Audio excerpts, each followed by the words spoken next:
practicing white balance because in my last video I realized the reason why everyone's face was orange was because I didn't properly set my white balance, and I ended up looking like Donald Trump. And I did a shot in the dining room and everything was orange, and I realized there's only so much you can do in post to try to correct that, and it really comes down to setting the proper white balance in the camera first.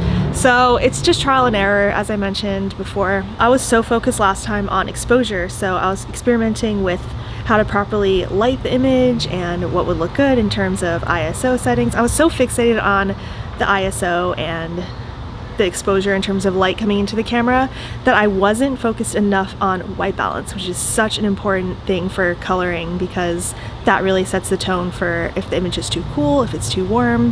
That all comes first from the camera.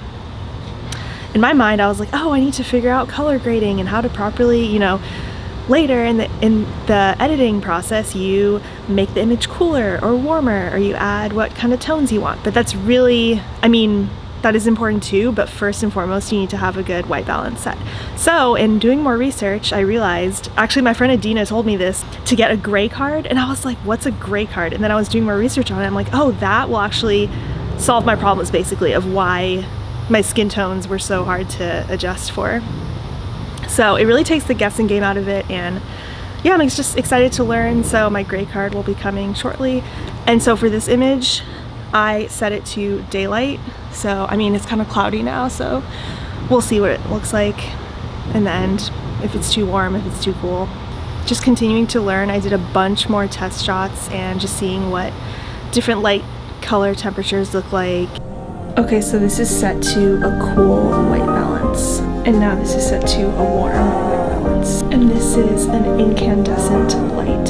And then this is just auto white balance. In the inside, the light bulbs, there's different light bulb temperatures. There's like those really yellowish lights, which my house is filled with. And then there's the more fluorescent, in the offices, they have those fluorescent lights. So there's a different white balance exposure for that. And so you just have to adjust accordingly. So I used to rely too much on auto, but then I realized what that does later is sometimes the auto is not best. Let me just see. So this is set to auto white balance, and I'm guessing it's going to be a little too orangey. I ended up getting a lot of test practice shots with white balance, different tones in my house, and what it would look like. This is me dramatically walking down the stairs in the daytime.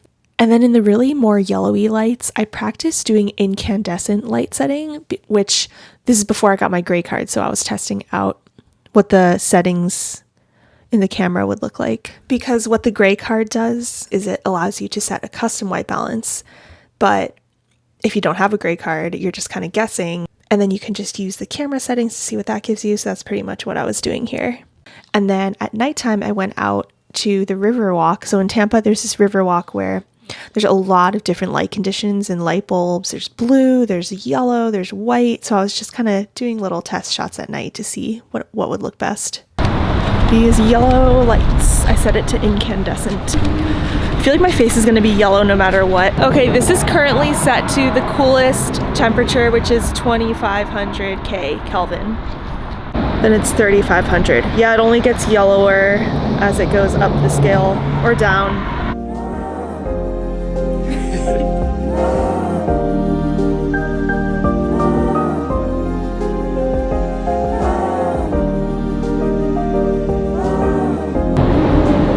Okay, this is set to incandescent light.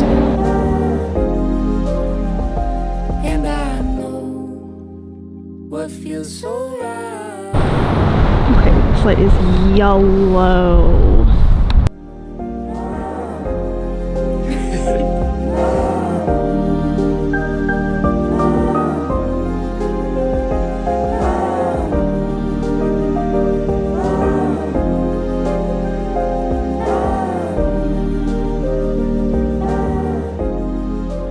So J. Cole recently released a documentary alongside his new album that came out today. So it's always a great day when J. Cole has a new album. It was so inspirational to me because he talked about pretty much exactly what I'm going through right now. Is he reached a point in his life where he was like, I don't want to wake up, 10, 20 years from now, back when he was starting to really put in the work to improve his craft.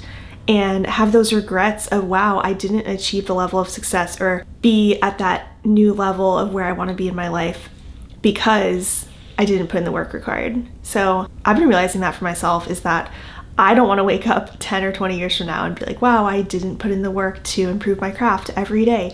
So that's what I really started doing recently is, I mean, if you've been watching my videos, you'll know that I've been just really learning my camera, all the settings, and how can I be a better filmmaker. And there's so many things to learn. Like each day you just learn something new and improve your craft. There's also a podcast that I love called the Bryant Chambers Movement. And he talks about this as well, of that desire to honestly just want to be Kobe, like in the world of basketball and in the world of life, is like you just want to be the greatest and what is required to achieve that level. And then you might see the people around you who don't put in that same work and don't have the same vision that you do and are just content with just getting by. And that idea of not finding fulfillment in just going to a 9-to-5 job alongside people who are just there sitting in a chair, going to work every day, collecting a paycheck, going home, watching Netflix, going to the bar, repeating it the next day. It's like day in and day out, just the same old, same old.